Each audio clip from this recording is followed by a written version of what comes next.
حضرت یہ بتائیے، بعض لوگ یہ کہہ رہے ہیں کہ کورونا وائرس سے مسلمانوں کو ڈرنے کی کوئی ضرورت نہیں ہے، اس میں آپ کی کیا رائے ہے؟ بسم اللہ الرحمن الرحیم۔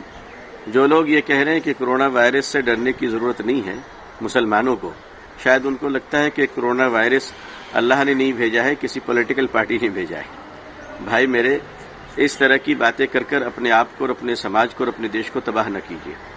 کورونا وائرس کسی راجنیتک پارٹی کا ممبر نہیں ہے، وہ اللہ کے مختلف عذابوں میں ایک عذاب ہے، ایک مصیبتوں میں مصیبت ہے، بیماری میں بیماری ہے، ڈیزیز ہے، جس کا علاج تدبیروں سے ہونی چاہیے۔ نبی کریم صلی اللہ علیہ وسلم کی شریعت و سنت تدبیروں سے پر ہے، اور تدبیر اختیار کرنا یہ ہر انسان کی ذمہ داری ہے۔ شیطان نے ایک مرتبہ، ابلیس نے ایک بار کسی اللہ والے سے کہا تھا کہ تمہیں اللہ کی ذات پر یقین ہے کہ موت اور زندگی اللہ کے ہاتھوں میں ہے؟ انہوں نے فرمایا کہ بالکل، موت اور زندگی کا مالک اللہ ہے۔ تو ابلیس نے کہا کہ جب اتنا اللہ پہ بھروسہ ہے تو پہاڑ سے کود کر دکھاؤ، تمہیں اللہ بچاتا ہے یا مارتا ہے؟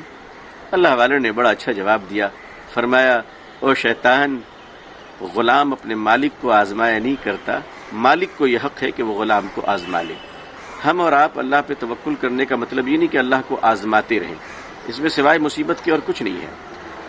سوشل ڈسٹینس کو مینٹین کرنا یہ بالکل اسلامی شریعت کا تقاضا ہے، اگر اس کو مینٹین کرنا ضروری ہے جان بچانے کے لیے، صحت کی حفاظت کے لیے۔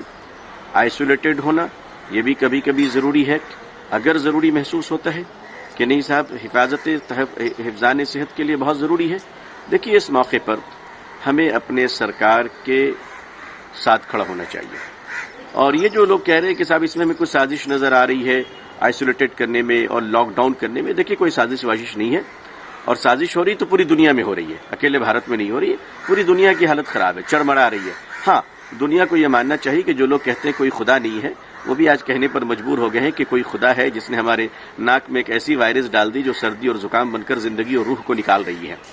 ایسے موقع پر میں کہنا چاہوں گا کہ ہمیں پہلے سے زیادہ اچھا بننا چاہیے، صاف ستھرا رہیں اور رکھیں۔ آئسولیٹڈ ہونے کی ضرورت ہے تو ضرور تھوڑے دنوں کے لیے ہو جائیں۔ لاک ڈاؤن میں مکمل سپورٹ کرتا ہوں کہ یہ ہمارے لیے بہت ضروری ہے، پولوشن تو کنٹرول ہو ہی گیا ہے، ساتھ ہی ساتھ سوشل ڈسٹینس کو مینٹین کرنا یہ کوئی دھرم کے خلاف نہیں ہے، بلکہ دوسرے لوگوں کو مصیبت میں ڈالنے سے بچانے کے لیے یہ ثواب معلوم ہوتا ہے۔ ہمیں خوشی ہے کہ بھارت کے تقریباً مدرسوں میں چھٹیاں دے دی گئی ہیں، ہماری مسجدوں میں جماعت کے ساتھ نمازیں ہو رہی ہیں اور انشاءاللہ ہوں گی، لیکن ابھی تک ایسا کوئی آرڈر نہیں آیا ہے یا ہمارے علماء کی طرف سے ایسی کوئی رائے نہیں بنی ہے کہ مسجدوں میں جماعت نہ ہو۔ تو میں اتنا کہوں گا کہ جب تک کوئی تمام علماء کی رائے نہیں بنتی ہے، اپنے طور پہ جماعت کو ترک کرنا، مسجد کو بند کرنا یہ مناسب نہیں ہے۔ لیکن ہاں، یہ میں ضرور کہوں گا کہ مسجدوں میں جو چٹائیاں اور کارپیٹ بچھے ہیں اسے ہٹا لیں، فرش کی پچھائی دواؤں کے ذریعے سے دن میں 2 بار کر لیں، مسجد کے واش روم کو نہ یوز کریں تو زیادہ بیٹر ہے، بہت مجبوری ہے ایک الگ بات ہے۔ مسجدوں میں جو ٹاول رکھے جاتے ہیں، جو ٹوپیاں رکھی جاتی ہیں، وہ رکھنا بند کر دیں، اس سے ہم کسی حد تک دوسروں کے لیے بہتری پیدا کر سکیں گے انشاءاللہ، اور ہمیں دوسروں کے لیے مصیبت نہیں بننی چاہیے۔